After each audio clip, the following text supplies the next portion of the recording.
eu me chamo Aline Caiapó, estou aqui com o professor Dr. Edson Caiapó, que por sinal é o meu esposo, né? E juntos gostaríamos de agradecer a professora Lídia Meirelles, né, por esse convite para participarmos desse evento grandioso, que é o Festival de Cultura e Arte da Diretoria de Cultura do Museu do Índio, da Universidade Federal de Uberlândia. Professora, um grande abraço e gratidão pelo convite. Eu também quero agradecer, né? Sou o Edson Caiapó, sou muito grato assim e me sinto contemplado de poder participar do evento, a convite da professora Lídia Meirelles.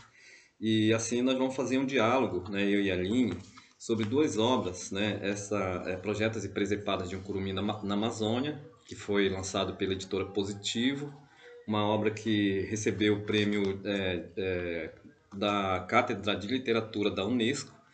E a outra obra é Nós, uma antologia de literatura indígena, que também, né, foi contemplada com o mesmo prêmio. E as obras são obras que estão indicadas para participar da maior feira de literatura, né, do mundo, que é a Feira de Literatura de Bolonha, né? Eu queria assim, atestar que as duas obras têm aí como parceiro o Maurício Negro, sendo que a obra Nós, uma antologia de literatura indígena, é uma coletânea, né, escrita por vários autores assim renomados, autores indígenas, e nós vamos conversar um pouquinho sobre os dois livros. Bom, amigos, eu preparei algumas perguntas, né, que eu vou fazer ao professor Edson Caiapó, que vai nos abrilhantar aí com esses esclarecimentos. Edson, o que te motivou a escrever Projetos e Presepadas de um Curumim na Amazônia?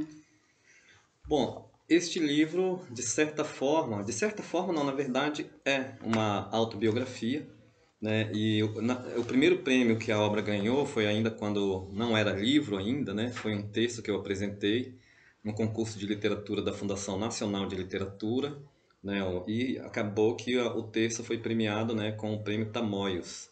E depois algumas editoras me procuraram para fazer a publicação e no final das contas saiu pela editora Positivo, né? Então é uma autobiografia, tem a ver com a minha história de pertencimento, né? Uma criança na Amazônia, e aí vou fazer toda a narrativa, né, da vida de uma criança livre e autônoma no meio da floresta, brincando, né, na floresta amazônica. E depois um segundo momento da história que vai ser esta criança sendo internada, né, no colégio cristão, né, um internato cristão no meio da floresta, no município de Altamira. Então eu quero primeiro me reportar a esta obra, né, Projetos e Presepadas de um Curumim na Amazônia, publicada pela editora Positivo, e que tem aí a parceria do Maurício Negro como ilustrador. Bom, Edson, em linhas gerais, conta pra gente a trama da história. Bom, então o livro ele vai falar no primeiro momento, né, desse tempo de infância, do envolvimento, né, de uma criança com tantas outras crianças e dessas crianças com a floresta, né? Então as brincadeiras de subir em árvore, de tirar açaí, né, de correr atrás de bichos e também de receber corrida de bichos, né, de tomar banho de rios, de mergulhar pulando de cima de troncos de árvores no Rio Amazonas, né? Então eu vou fazer uma narrativa inicial de toda essa convivência desde da tenra infância, inclusive das noites de fogueira e das conversas e das correrias da meninada à noite no meio da floresta. E vou fazer essa narrativa para referendar, né, duas coisas. Em primeiro lugar, referendar o tipo, o modo de vida dos povos indígenas no meio da floresta, né, como que ela transita, caminha, né, em direção a um equilíbrio entre as pessoas e o meio, mas também para falar da importância de nós mantermos, né, a floresta em pé, os rios limpos, não somente para nós, mas sim para nós, para o nosso pertencimento, para a reprodução do nosso modo de vida. Mas eu diria que num outro plano, sabe, eu venho amadurecendo essa ideia de que a preservação da Amazônia ela tem que acontecer e nós, povos indígenas, fazemos isso muito bem e deve acontecer em favor da humanidade, né? Então, por favor, deixe que os povos indígenas sabem preservar muito bem, basta que as terras sejam garantidas, né? Terras originárias para os povos indígenas. E aí, então, depois de narrar essa primeira parte, né, da infância na floresta, aí eu vou falar da narrativa de missionários que transitavam ali naquela região e transitam até hoje, E na década de 80, ainda na primeira metade da década de 80, eu acabei sendo selecionado por missionários para ir estudar no internato, no município de Altamira. E essa foi a minha primeira viagem, né? Então foi uma viagem que aconteceu por vários braços do Rio Amazonas e pelo próprio Rio Amazonas. E foi um momento então em que eu me deparei com um mundo muito maior do que eu imaginava, quando eu vi cidades, vilarejos, aldeias, né? Os povos ribeirinhos e uma beleza assim que me deixou encantado, mas que ao mesmo tempo me amedrontava por conta das marés fortes, né? Dos ventos que balançavam muitos barcos e que, né, me deixava com certo medo, né? E na trajetória dessa viagem, né, dos episódios assim que eu diria interessante foi que quando eu me vi pela primeira vez diante de uma grande balsa carregada, superlotada de troncos de árvores. E aí eu perguntei inocentemente, digamos assim, para o missionário, né, o que era aquela balsa, para que tantos troncos de árvores? E aí o missionário me falou que era para madeira para o estrangeiro. Madeira para o estrangeiro. Eu não entendi exatamente o que significava madeira para o estrangeiro, mas todas as vezes que as balsas passavam, me vinha à cabeça, me vinha à mente madeira para o estrangeiro. Só bem depois que eu fui entender que a madeira para o estrangeiro, na verdade, era o desmonte, né, da floresta. E aí eu faço então várias outras narrativas de várias viagens de barcos de cidade em cidade até chegarmos na cidade de Altamira. E da cidade de Altamira conseguimos pegar, depois de vários dias que nós ficamos na cidade por conta da Transamazônica que estava intransitável, né, em épocas de chuva. Então, quando deu uma estiada, nós então conseguimos pegar um ônibus que nos levou até o, o internato, que fica no município de Altamira, mas o município de Altamira é muito grande, né? São muitas horas de viagem até esse internato. E chegando lá no internato, então eu me deparei com uma dos primeiros episódios foram pessoas, preceptores e monitores, né, me informando que as regras eram muito rígidas. E aí eles fizeram uma longa descrição, né, de horários de cultos, né, de horários de alimentações, horários de estudo, horário de trabalho muito rigoroso, horário de dormir, horário de acordar, tudo o tempo todo sendo marcado por sinos, né? E numa das primeiras idas minha ao refeitório, numa roda de conversa com curumins como eu ouvi a palavra projeto, né, que foi uma palavra que soou muito estranhamente nos meus ouvidos, né, nunca tinha ouvido essa palavra. E aí eu perguntei depois para daqueles meninos o que era projeto. E aí ele então me explicou de várias maneiras, de tal forma que eu entendi que projetos era simplesmente nós darmos jeitos de fazer coisas que nós sempre fazíamos nos lugares de onde viemos, mas que no internato era proibido, tipo tomar banho de rio, pescar, andar na floresta, comer frutas na floresta, coisas assim muito simples, né, e que estavam muito acessíveis, porque o colégio fica no coração da floresta amazônica. Mas como nós estávamos sendo formados, né, para o paraíso, formados para a eternidade, esse era o lema, né, do colégio, formando para a eternidade.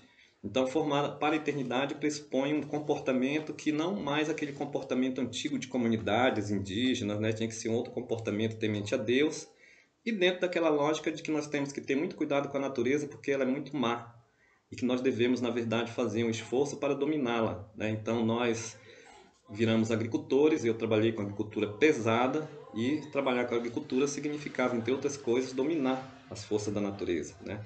Então, com muito rigor, eu aprendi tantas coisas que não têm a ver, obviamente, com a tradição indígena. E para, então, realizarmos, executarmos esses projetos, né, nós tínhamos que ter muito cuidado para não sermos flagrados, porque ser pego, né, descumprindo as normas podia causar para nós, trazer para nós castigos físicos, assim, punições muito pesadas. E um dos projetos que eu realizei foi o de nós termos saído num sábado, no horário de culto, saído para pescar, andar na floresta, pescar, tomar banho de rio, tirar açaí, né? E nós arrumamos então anzóis, né? Arrumamos minhoquinhas para colocar nos anzóis, levamos sal e levamos umas latas, né, para colocar um alimento. E algumas horas depois da saída, nós já estávamos pegando os primeiros peixes, né? Eram rios limpos, muito bonitos, e tomávamos banho, pegávamos peixe, assávamos peixe, e subimos em açaizeiro, tiramos açaí, levamos um susto, né? De uma manada de porcos do mato, Uma e queixada. uma queixada, né? Como a gente chama, e tivemos que sair correndo daqueles bichos, né? Que vinham em nossa direção. De tal forma que o projeto foi muito bom, foi muito gostoso, foram horas assim muito prazerosas. Mas o retorno foi problemático, né? Porque no momento que nós estávamos chegando no alojamento, fomos pegos de surpresa pelo preceptor, e o preceptor olhou para nós e falou assim: amanhã, 7 horas da manhã, quero vocês no meu escritório. E aí eu fiquei uma noite inteira sem dormir, né, assim, e quando eu conseguia pegar no sono, eu tinha pesadelos horríveis.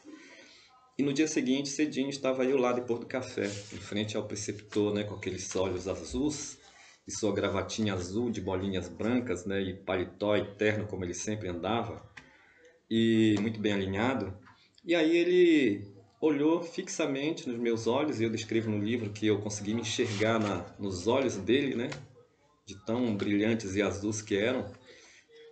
E de tal forma que ele deu uma bronca muito grande, longa, em nós todos, uma bronca baseada nos princípios cristãos e bíblicos. E depois ele sentenciou a punição, né? A sentença, então, é arrancar troncos de árvores pela raiz, troncos bem grossos, né? E nós ficamos ali mais de uma semana, uns 10 dias, cavando com enxadas, foices, enxadas, pá, picaretas, né? Até conseguir arrancar a raiz lá no finalzinho. E aí, então, acabou o castigo, estávamos perdoados e cuidado com o próximo, né? Que pode ser pior. Edson, em algum momento da nossa vivência aqui em casa, eu lembro que você havia dito e apontado para uma questão que no momento da roça, né, vocês deixavam aqueles troncos ali propositalmente, porque eles ali já serviam, vocês eram na verdade orientados e condicionados a deixar aqueles troncos, né, ali, porque depois ele serviria de castigo, né? Conta um Exatamente. pouco mais sobre isso. Nós todos éramos trabalhadores de agricultura, de roça, mas não era brincar de produzir, não, era produzir mesmo em grande escala para todos nós. Éramos, sei lá, uma população de mais de 200 pessoas, entre meninos e meninas que viviam o tempo todo separados, né? O único lugar que nós vivíamos tranquilamente juntos, juntávamos, era no refeitório. E no que todos trabalhavam, a maior parte na agricultura, e quando fazíamos agricultura, tínhamos então cuidado de não arrancar o tronco, né, muito embaixo. Tinha que deixar o tronco numa certa altura, que aquele tronco podia servir para um castigo, né, de algum desses que promovessem projetos. Mas os castigos não se davam só em torno de arrancar troncos, né? Tinham outros tipos de castigo, tipo ficar limpando curral durante 10 dias, 2 semanas. E o mais grave de todos os castigos para nós que era o de sermos expulsos, né? Porque nós e nem os nossos pais tinham recursos financeiros para custear um retorno, né? E além de que um retorno em forma de expulsão seria extremamente humilhante para nós e para as nossas famílias. Então, nós preferíamos arrancar troncos do que pensar numa expulsão. Por fim, né, eu conto detalhes de muitas histórias no internato. Eu virei missionário quando terminei o ensino médio, né, que era o antigo segundo grau. Fui para Minas Gerais, eu não tinha recursos financeiros para voltar para minha terra. Aí a igreja, né, a missão, custeou a minha passagem, fui para Juiz de Fora, onde transitei por lá e outras várias cidades. Depois fui para o sul de Minas para fazer trabalho evangelizador, bater nas portas, vender livro, pregar a palavra. Só que esse movimento me causou muitos problemas, entre eles muita fome que nós passávamos nesse trabalho de missionário, porque nós comíamos se nós vendêssemos livros e revistas e raramente a gente conseguia fazer isso, e isso significava viver num aperto permanente. No final das contas eu consegui algum dinheiro e fui para Belo Horizonte, e lá em Belo Horizonte eu entrei para estudar na UFMG, fazer o curso de História. E num período muito curto de tempo, antes de terminar o primeiro ano do curso de História, eu já me identificava como ateu, como anarquista, né? Diante dos movimentos de leituras e debates e movimentos sociais. Fui liderança do movimento estudantil na UFMG. E depois que eu concluí o curso, eu voltei para minha terra. E quando voltei para minha terra, eu tive que rever todos os meus posicionamentos, porque eles foram questionados na comunidade, né? Então, ser ateu, ser anarquista, né? Uma grande liderança indígena, liderança espiritual, me perguntou assim, afinal de contas, você é ateu ou é anarquista? Desculpa, você é ateu ou é indígena? É anarquista ou é indígena, né? E aí esses questionamentos me deixaram um pouco em choque. Eu tive que repensar toda a trajetória e promover uma outra grande mudança, né? Porque eu tive uma primeira grande mudança que foi de me tornar cristão assíduo, depois uma outra mudança no mundo do ateísmo e do anarquismo, e aí agora uma outra mudança em direção à espiritualidade originária, que foi o que eu busquei e venho buscado, né, ao longo do tempo, essa sabedoria ancestral, né, esse fortalecimento do pertencimento, esse movimento que é chamado de a viagem de volta, né? Que é o que eu venho exercitando nesses últimos anos. Então essa história ela narra essa trama. O livro, né, ele está disponível em sites, tipo, por exemplo, a Editora Maracá, né, tem disponível a Americanas, a Submarino, né, e outros sites, assim como a obra Nós, né, uma antologia de literatura indígena, que é uma coletânea. O primeiro capítulo deste livro, que foi organizado pelo grandioso Maurício Negro, né? O primeiro texto foi escrito por mim e Aline Caiapó, né? Então nós escrevemos uma história chamada Amor Originário, né? Que é o capítulo de abertura, Amor Originário. Aqui tem inclusive uma imagem que seria a Aline, né? Aline Caiapó, minha esposa. E aí são várias histórias assim escritas por vários autores, né, de pertencimento indígena. Entre eles tem aqui a presença do Tiago Raiki, tem a Lia, que é a esposa do Yaguaré, a Lia e o Yaguaré, na verdade, a Rose Waikon, que é uma grande guerreira, né, o Ariabo, o Cristino Apixana, o Jaime Diácara, a Gerapoti Mirim, o Edson Krenak, o Estevão Talcani, né? Então são autores indígenas de vários povos contando várias histórias, né, que representam as nossas verdadeiras histórias de pertencimento. Esta obra foi lançada pela Companhia das Letrinhas, também, como a Aline falou, premiada, e no mesmo formato está à disposição na Livraria Maracá, no site da Americanas, da Submarino e outros sites. Bom, eu quero dizer que, né, é claro que nós ficamos muito felizes e muito contentes, né, de contribuir mesmo para esse movimento de literatura indígena, porque nós acreditamos que a literatura, sim, é um instrumento de politização, né, um instrumento de libertação, né, um instrumento de reencantamento, né, e também de desromantização, né, de uma realidade onde nós sempre fomos criados e crescemos com histórias que não refletem a nossa realidade, né, histórias de superação, mas histórias que foram importadas, e por conta disso sempre deixamos de valorizar o que é nosso, o nosso pertencimento, né, deixando de lado as nossas visões, as nossas cosmovisões. Então essa obra, ela é realmente, né, um apanhado de várias, né, cosmovisões e de visões maravilhosas de reencantamento, de pertencimento, né, e de conexão com a nossa mãe natureza. Bom, para encerrar, né, essas perguntas, Edson, eu queria assim perguntar para você como que essa obra, a obra Projetos e Presepadas de um Curumim na Amazônia, ela pode colaborar na efetivação da Lei de Educação, a Lei 1645 de 2008. Na verdade, Lei 11.600... Perdão, 11.645 de 2008. A Lei 11.645 de 2008 fala da obrigatoriedade do ensino e estudo, né, da história indígena nas escolas brasileiras. Na verdade, as duas obras fazem esse exercício, né? Tanto a Projetos e Presepadas de um Curumim na Amazônia como a obra Nós, elas fazem com muita categoria nesse diálogo com a escola, né? Ela faz eu diria assim, uma articulação no sentido de promoção e efetivação da Lei 11.645, na medida em que passa por essa questão que a Aline falou, né?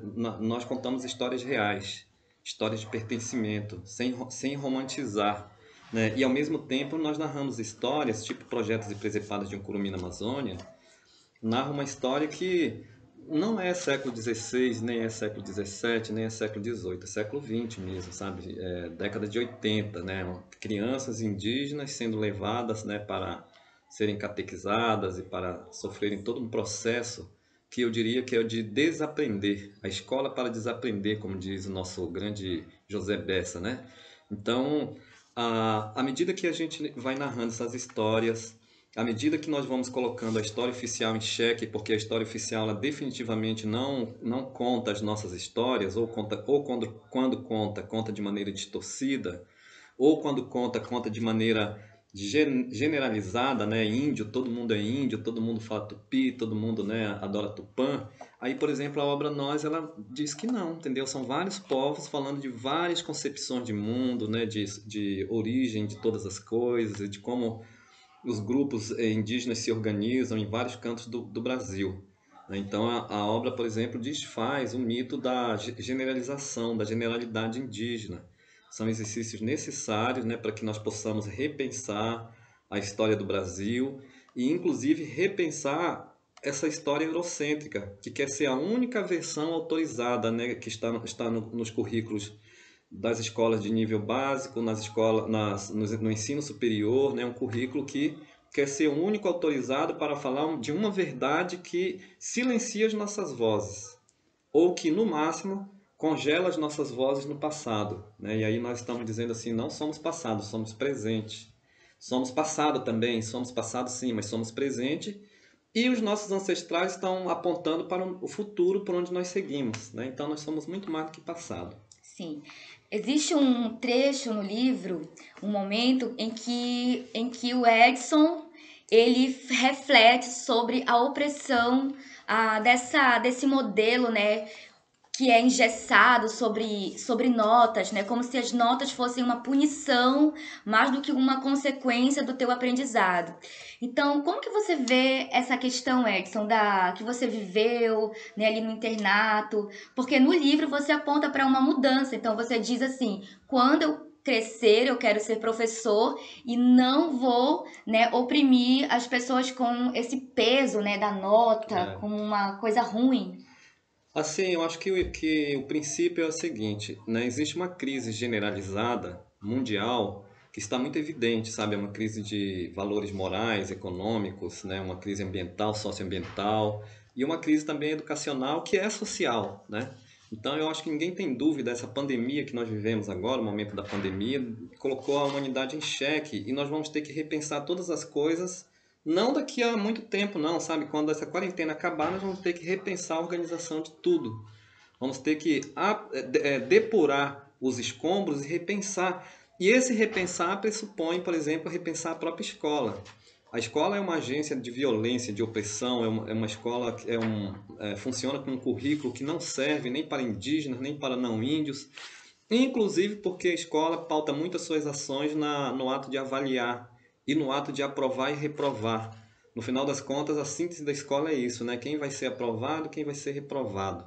E aí tem uma passagem no livro, né, que eu conto de uma história que uma irmã minha ia ser reprovada numa determinada disciplina, né? E eu assumi em um determinado momento a postura, né, a função de monitor, né, que acompanhava os professores e ajudava a arrumar a sala de aula, preparar todo o espaço para o professor.